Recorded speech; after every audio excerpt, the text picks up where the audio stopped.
Hello YouTube! I am Torstein from Cinema Terror, and today I will be reviewing the new horror film called The Devil's Candy. This film caught my attention recently after getting some praise in the horror world by people that I trust the opinions of.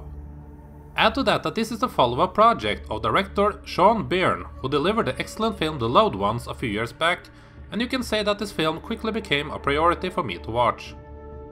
And the option of doing so was made available on March 17 as the film was released on online platforms thanks to IFC Midnight. The Devil's Candy follows the Hellman family on their way to move into a new house that they got for a suspiciously low price. Okay, by law I have to fess up to any death in the house. And in this case there were two. As is the case in most horror films, getting a house for cheap means that it comes with a history and something evil within it. This time it's not angry ghost that lurks in the shadows out to get the new owners, but rather something else demonic that will put them in great danger. Repeat after me. We just bought a house. We just bought a house. Yeah! And it's a beautiful fucking house. And it is a beautiful fucking house. There is a lot to find enjoyment in on The Devil's Candy. Since it had a low budget, they had to focus on making us care for the family, and the ones involved did a great job in doing just that. I liked this family a lot, and they made me overlook some of the more poorer parts of the film, which is something good characters are able to do, and horror films, or just films in general, tend to forget that. The father, Jesse, played by Embry, is basically a good old metalhead from the 80s, all grown up now, taking care of his wife and daughter by compromising his own artistic needs as a painter by doing commission work in order to make a living. Look in my eyes, they come to heart and murder now. Everyone's eyes, they blinked and bent to a wall. Guys, can we listen to something that's a little bit less heavy? Metallica? He has become the father that all of us 80s kids want to become by creating a new child of metal. Yeah, his teenage daughter Zoe, played by Kiara Giasco, has herself become a fan of the same music that her father loves. Now who doesn't want a life to go that way? If I ever have a child and that kid grow up to become a good-hearted kid that also took pleasures in the art of the horror movie, then I for sure would consider myself lucky, as it is not given that you will share a common interest with your offspring. Hey, Zoe!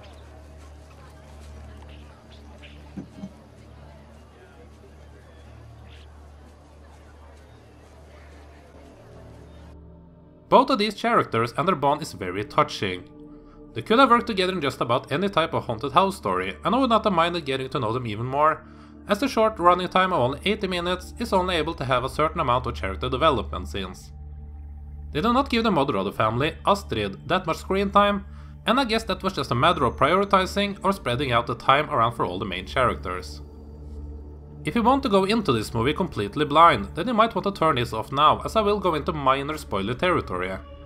More minor than the trailer, but I still don't want to give too much away as this is an entirely new movie. The horror element of The Devil's Candy will not be what you first expect it to be, as midways in the movie it steers towards another threat, if you will. I was surprised at the change at first, but in the end I liked it as it did give way for some creepy scenes. It does feel like there was supposed to be 5 or 10 more minutes added to the mid part of the film to make this transition a bit slower, and I wouldn't have minded more minutes with the family at this point in the movie. I thought that I was in there for 5 minutes. And I stepped outside and the sun had gone down and I panicked. I didn't think that I was in there for so long. I completely got lost in it. I sadly did not find the climax of the movie to be strong enough to give the great build-up a deserving finale, and that did bring down the movie a bit. It's nice to see that director and screenwriter Byrne has sharpened his skills since The Loved Ones. While it can be argued back and forth which of The Loved Ones and The Devil's Candy are the best film, it is clear to me that his work as a filmmaker is more evolved on this one. It's sad that it would take so many years between the two movies, and I do hope that he gets a new project on the way quicker now that The Devil's Candy has finally been released to the world. His talent seems like something Blumhouse Productions should take advantage of, not by sticking him into an existing franchise, but rather by developing a new original story with him and give him a platform where he will be back on a movie set within a year or two.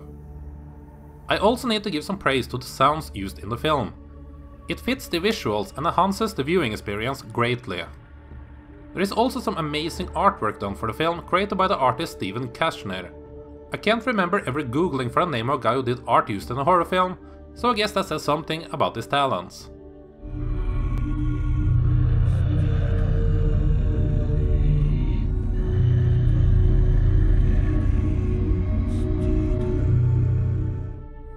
This is not a film for those who are out to get some fun, loud scares, but rather a film for the more adult horror crowd that enjoys intelligent, slow-building horror where the main characters are put in focus. Not only due to the lack of budget, but also because the film as a whole would fail if they didn't succeed in making you care for them. I had a great time with The Devil's Candy, but did fell a bit short of loving it. As a straight-to-DVD or straight-to-Netflix film, whatever we call non-theatrical releases these days, it will definitively be one of the better horror ones of the year, and I will be surprised if this film doesn't get mentioned in many of the top 10 lists of horror films that are released in the year of 2017. It was not that easy to decide on the final score for The Devil's Candy. I wasn't sure what score to give the film, as I really wanted it to end on a better note, but it still had some characters that I felt attached to and cheered for more than I usually do in horror movies or just in movies in general. The final score that I did end up on, I feel The Devil's Candy deserves, is a 4 out of 5. So if you haven't checked out The Devil's Candy yet, then you should absolutely give the film a chance. It has gotten a lot of praise by better reviewers than me, and it currently is available on plenty of streaming services, with a DVD and Blu-ray release coming up late in May. If you have checked out The Devil's Candy already, then I would be interested in hearing if you enjoyed it as much as I did. And if you know of any other new horror films that have gone a bit under the mainstream radar that deserves more praise, then I'd absolutely love to hear about that as well. The comment section is right below the video for just that, so make yourself heard, and I hope to see you again next time. Thank you.